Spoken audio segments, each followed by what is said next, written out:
Monsieur Legault, vous êtes incompétent ou bien vous êtes malveillant. Vous parlez de relance économique alors que plus de 10% de la population du Québec est ostracisée parce qu'ils n'ont pas de passeport sanitaire. The Freedom Convoy and now the war between Ukraine and Russia have monopolized and still monopolize people's attention. Despite this, for most of the society, life goes on.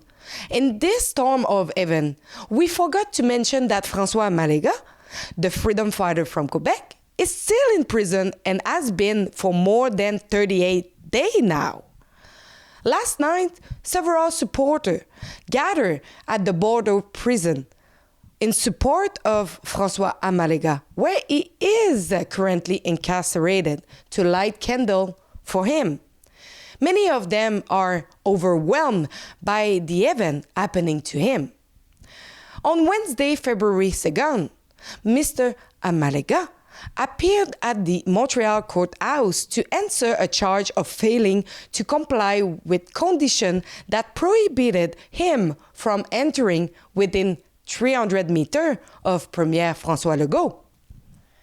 He was charged when he demonstrated in front of the Radio-Canada building while Mr. Legault was there for the recording of the famous talk show Tout le monde en parle. Vous avez refusé d'écouter. Oui. Par conséquent, présentement, vous êtes officiellement mis en état d'arrestation. Oui. Avec l'abri de conditions. Mais... Que vous comprenez pour laquelle raison vous êtes arrêté? This condition was imposed by the court when François Amalega went to Shawinigan to question the Premier about the relevance of the economic recovery, knowing that a part of the population suffered from ostracism regarding the implementation of vaccine passport. Since when, in a free and democratic society, can't a citizen ask a simple question to the one who represents him politically? Monsieur Legault, vous êtes incompétent ou bien vous êtes malveillant. Vous parlez de relance économique alors que plus de 10% de la population du Québec est ostracisée parce qu'ils n'ont pas de passeport sanitaire. Monsieur Legault, vous êtes incompétent ou bien vous êtes malveillant. François Amalega Bintondo was finally acquitted of his charge of breach of condition due to a lack of evidence. That said, the judge, after hearing the Crown case, quickly concluded that there was no evidence that the Premier was indeed in the black vehicle that drove past Mr. Amalega that evening, let alone that the accused had knowingly entered a 300-meter radius, failing to comply with his condition. It must be specified that the charge against Amalega is that he was found within 300 meters of the Premier, not that he entered such a radius, which he is prohibited from doing as is specified in his release condition. Due to this, the magistrate said before resuming the hearing, the accused has been detained for 38 days now to notice that there is a potentially major error in the formal accusation. I seriously question why the accused is being held in court today in notoriously difficult condition. When we look at the image of the demonstration that started at the corner of the street where the Radio-Canada building is located, we can see that Amalega, with his megaphone, does not move from his place, nor does he try to enter anywhere.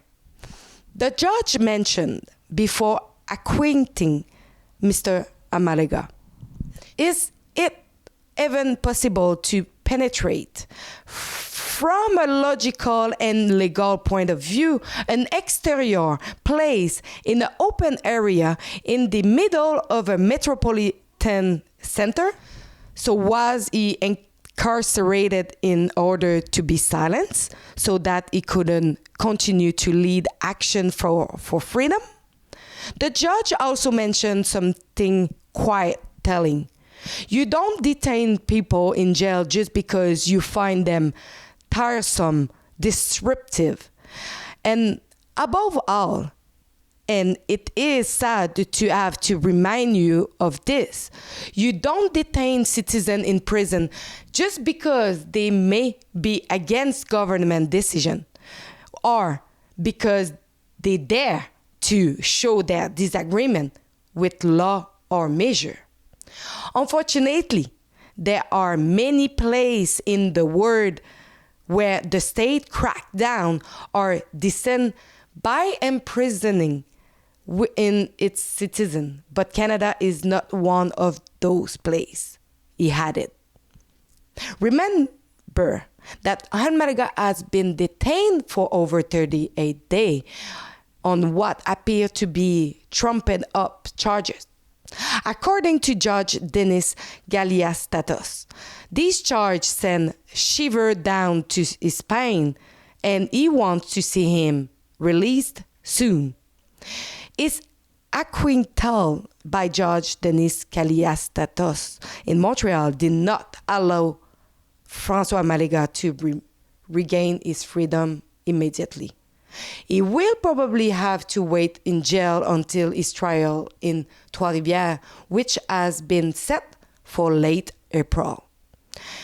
There are more trials to come before then, and we will keep you up to date. It was Alexa for Rebel News in Quebec City. At Rebel News, we want to challenge the vaccine passport because, as you know, same if they are lifting it, some of places are still asking for it and people are still losing their job. So we want to challenge it. If you want to help us out, you can do so at fightvaccinepassport.com, and on this website, you can donate generously. Thank you.